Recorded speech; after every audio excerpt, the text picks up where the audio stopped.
Aujourd'hui,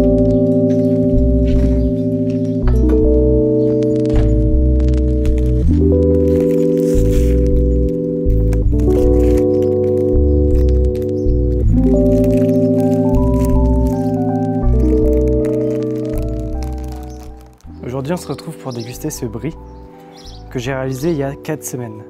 Comme vous voyez, le blanc s'est bien développé sur le dessus, pas forcément uniformément, j'aurais peut-être pu améliorer ce côté de la recette, mais il a l'air d'avoir bien tourné et d'être quand même très coulant. On va procéder à la dégustation.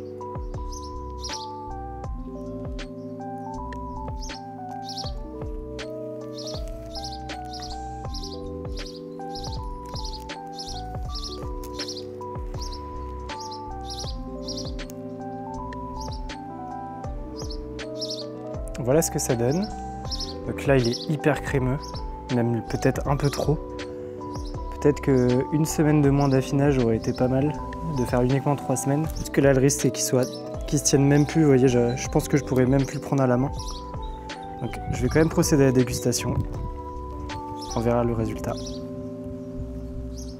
Bon, au niveau du goût, par contre, pas de doute, c'est vraiment du brie. Vraiment ce goût de fromage à pâte fleurie, avec la croûte qui a un super goût bien dégagé.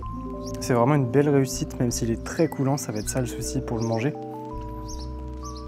Alors aussi une autre technique que j'aurais pu faire, c'est du coup de remettre dans ma cave là, sur les 2 dernières semaines, j'aurais pu le mettre au frigo, ce qui fait qu'il mûrit moins vite.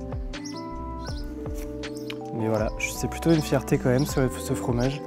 Il faut être nombreux pour le partager parce que vous voyez que la taille est quand même assez conséquente. Et je te rappelle que si tu veux reproduire des fromages comme je te montre en vidéo, tu as en description mon site avec des kits pour faire son fromage.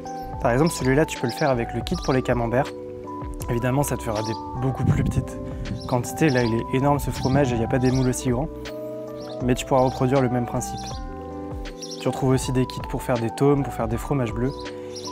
Et un e-book avec 7 recettes de fromages différents. Donc, je te dis à très bientôt pour une prochaine recette. Et bonne recette à toi!